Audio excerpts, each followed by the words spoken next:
मेरी दीदी के शादी हुए करीब 6 साल हो चुके हैं, लेकिन अभी तक उन्हें कोई बच्चा नहीं हुआ है। वह इसी चिंता में दिन रात रहती है कि काश उन्हें भी कोई बेटा या बेटी बच्चे हो जाए, लेकिन किस्मत को तो कुछ और ही मंजूर था। दीदी और जीजा जी हर तरह से कोशिश करके हार चुके थे। उन्होंने कई डॉक्टर्स को भी दिखाया, लेकिन कुछ भी नहीं हो सका। लोगों ने जहाँ-जहाँ आयुर्वेदिक दवाइयों के बारे में सलाह दी, उन्होंने वह सब कुछ किया, लेकिन वह मां न बन सकी। अब जीजा जी भी थक हार चुके थे। यह सब जांच करवाते-करवाते वह दीदी पर चिड़चिड़ाते, उन पर गुस्सा होते, यहाँ तक कि अब वह हाथ भी उठाते हैं। कभी-कभी दीदी मुझे रोती-रोती कुछ बता दिया करती थी, लेकिन मैं कुछ कर भी क्या सकती थी। मैं बस दीदी को सांत्वना देती कि एक दिन सब कुछ ठीक हो जाएगा, तुम भी माँ बन जाओगी, चिंता ना करो। लेकिन दीदी के गर्भवती न होने की वजह से माँ पापा और मैं हमेशा परेशान रहते। बस ऐसा लगता कि दीदी माँ बन जाए, उन्हें भी माँ होने का सुख मिले, जीजू का प्यार उन्हें वापस मिल जाए। लेकिन यूं ही 7 साल बीत गए, अभी तक वह मां न बन सकी। दीदी के सास ससुर नंद और जेठानी पहले से ही दीदी को ताने मारते हैं। कितने साल हो गए हैं, लेकिन अभी तक इसका गर्भ न ठहरा। और अब तो जीजा जी भी दीदी से अनबन करने लग गए और छोटी छोटी बातों में हाथ उठाने लग गए। कभी कभी वह रात में शराब पी के आया करते और दीदी की पिटाई करते। दीदी इन सब चीज़ों से थक गई थी। फ़ोन पर हमें बताया था। मैं फ़ौरन दीदी और जीजू के घर पहुंची। उनके घर में सब लोग गांव गए हुए थे। वहां पर सिर्फ दीदी और जीजू थे। दीदी बुखार से तप रही थी और जीजू ने उन्हें कुछ टैबलेट दवाइयाँ खाने को दी हुई थी, जो टेबल पर पड़ी थी। दीदी की हालत देखकर ऐसा लग रहा था कि वह मानसिक प्रताड़ित हो चुकी है, और यह देख कर के मैं अपने आप को रोक न सकी और मैं उनके गले लग कर के रोने लगी। जीजू अपने कमरे में थे और मैं जीजा जी से बात करने उनके कमरे में गई और गुस्से में मैंने कहा, आप लोगों ने मेरी दीदी की हालत क्या कर दी है।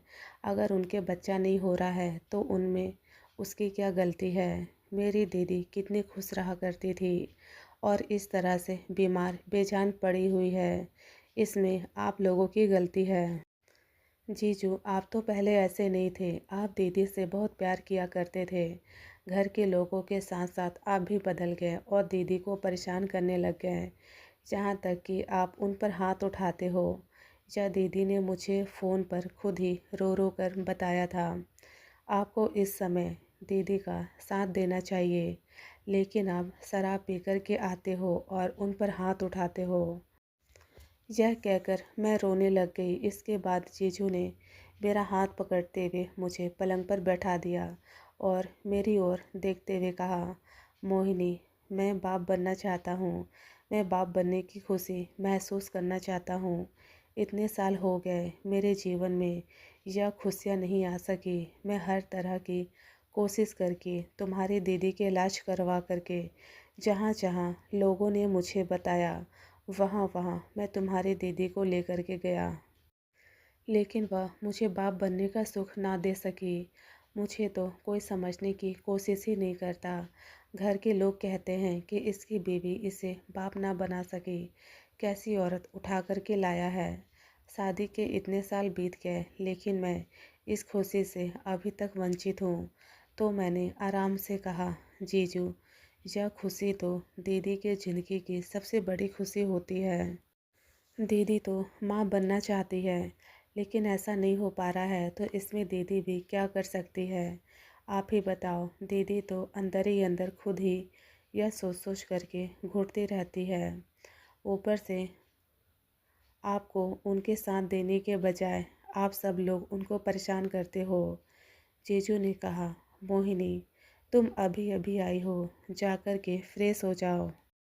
मैं डॉक्टर को तुम्हारी दीदी को दिखला दिया हूँ। उन्होंने कहा है कि दवा समय पर देते रहने तबीयत सही हो जाएगी। तुम चाहो तो कुछ दिन यहाँ पर रहकर अपनी दीदी की देखभाल कर सकती हो। इसके बाद मैं फ्रेश होने के लिए नहाने चली गई। नहा करके मैं जैसे ही बाथरूम से निकल रही थी, जीजू अचानक से मेरे कमरे में आ गए और उनकी नज़रें मुझ पर ठहर गई। वह एकटक मुझे ऊपर से नीचे देखते रह गए। जीजू कमरे के अंदर आ गए और मुझे ऊपर से नीचे निहारने लग गए। ना जाने मैं यूं ही थम सी गई। जीजू अचानक से मुझे बाहों में भर लिए और मुझे कसकर चूमने लगे और बस कह रहे थे, मोहिनी, तुम चाहो तो मैं बाप बन सकता हूँ। बाप बनने का सुख मुझे मिल सकता है।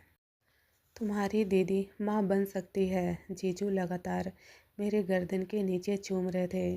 जीजू ने कहा, मोहिनी, तुम मेरे बच्चे की माँ बनोगी। मैंने एक झटके से जीजू को अपने से अलग किया और मैं गुस्से में कहने लग गई, जीजू आप यह क्या कर रहे हैं? आपको पता भी है कि आप क्या कर रहे हैं? मैं यह सब कुछ नहीं करने वाली। मैं दीदी को धोखा नहीं दे सकती। जीजू ने कहा, मोहिनी, यह सब तुम्हारी दीदी के लिए मैं कह रहा हूँ। तुम्हारे बच्चे को मैं और तुम्हारी दीदी अपना नाम देंगे, उन्हें हम गोद ले लेंगे। मोहिनी, तुम चाहो तो शहर से बाहर 9 महीने तक हम रह लेंगे, किसी को कुछ भी पता नहीं चलेगा। इससे तुम्हारी दीदी भी माँ बन जाएगी और मुझे भी बाप बनने का सुख मिलेगा। घर की बात घर में रह जाएगी। मोहिनी, तुम बहुत खूबसूरत हो। जीजू मेरे एकदम करीब आ गए और मेरे होठों को कसकर चूमने लगे। मैं तौलिए में नहा करके लिपटी थी। उन्होंने मेरे तौलिए को खींचकर खोल डाला और मेरे जिस्म को चूमने लग गए। मुझे बाहों में लेकर पलंग पर लेटा दिया। मेरे सीने को चूमने लगे। मैं जीजू से खुद को छुड़ाने की कोशिश कर रही थी, लेकिन जीजू की आंखें बिल्कुल लाल थी। वह नशे में थे।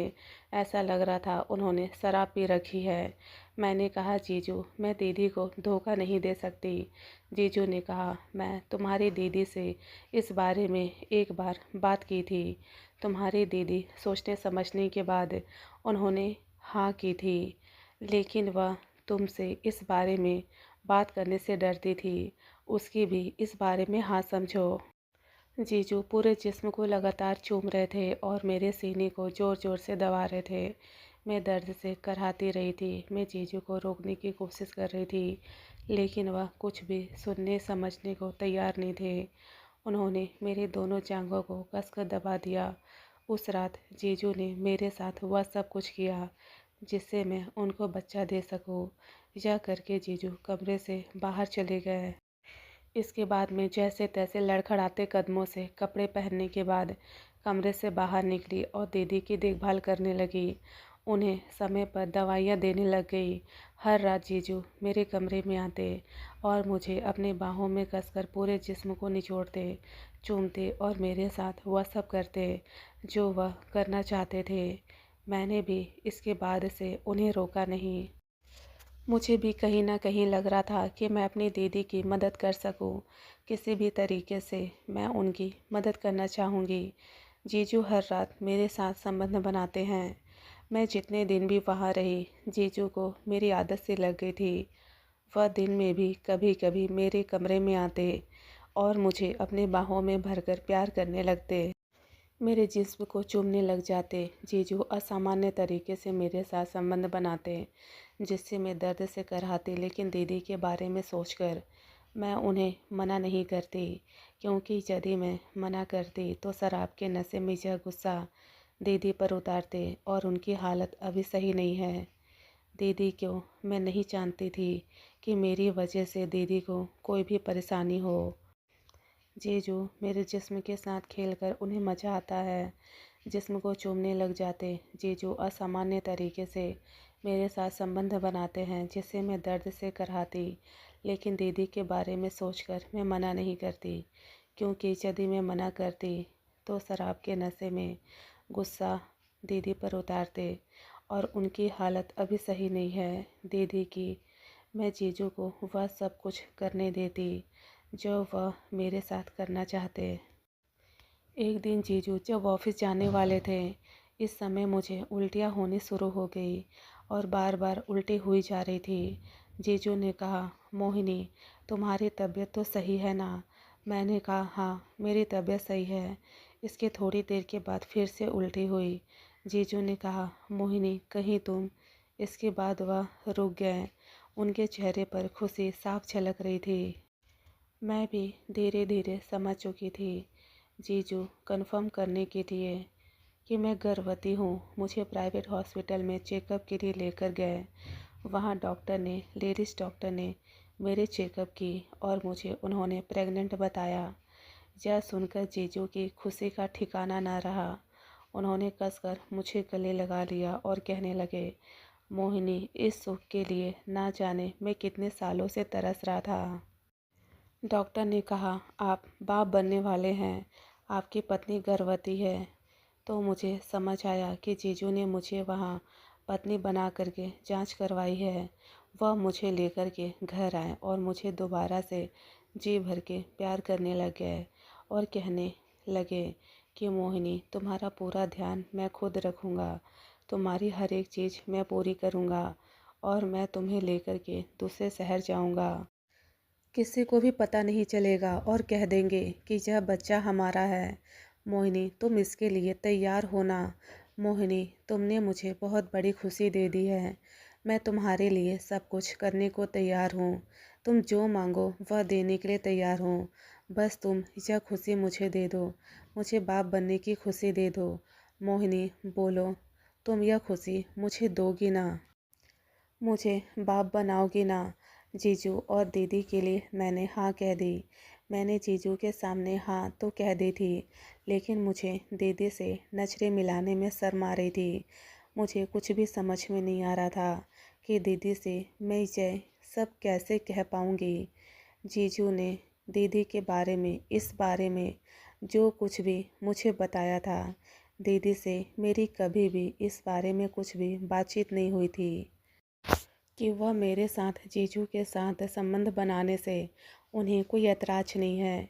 मैंने जीजू के साथ संबंध बनाए, यह मैंने दीदी के खुशी के लिए किया, उन्हें माँ बनाने के लिए किया है। कहीं दीदी मुझे गलत ना समझ ले, यह सोचकर मुझे डर भी लग रहा था और उनसे नज़रें मिलाने में मुझे संकोच हो रही थी।